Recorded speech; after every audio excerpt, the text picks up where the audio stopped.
Општинската организација на Социјалдемократскиот сојуз на Македонија во отсуство на 11 од вкупно 79 делегати одлучи на престојните локални избори во трката за градоначалник да настапи со Милан Донов. Со оваа одлука отпадна можноста Социјалдемократскиот сојуз на Македонија да застане зад непартиски кандидат, иако оваа опција беше промовирана од партиски членови и некои национални медиуми. Милан Донов е актуелен пратеник на социјалдемократите во Републичкото собрание, што е негов втор последователен мандат. Веднаш по конференцијата тој изјави: Го официализиравме она што неколку недели назад го сработивме.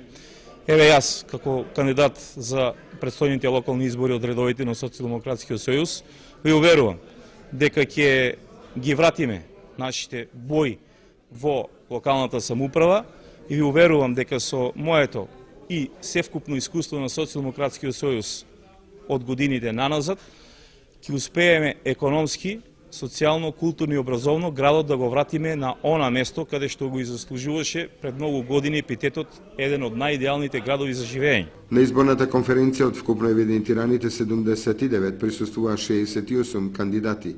Сите гласаа за кандидатурата на Милан Донов, со што е промовирано единство. Останува нејасно зошто на конференцијата не присуствуваа другите 11 делегати, особено кога станува збор за така важна одлука.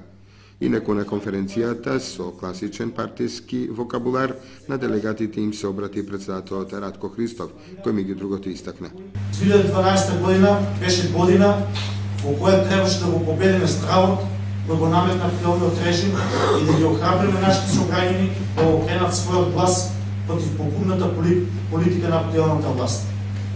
Една од формите на охрабрување беа и организирањето на масовни собори, на кои адреналинот во крвта најпоку се качува. За Андонов кандидирањето значи доверба од страна на сопартијците, па затоа побара заедништво и единство во пресрет на изборите. Вети дека членството нема да биде заборавено и дека претходната лекција за направените грешки добро ја научиле.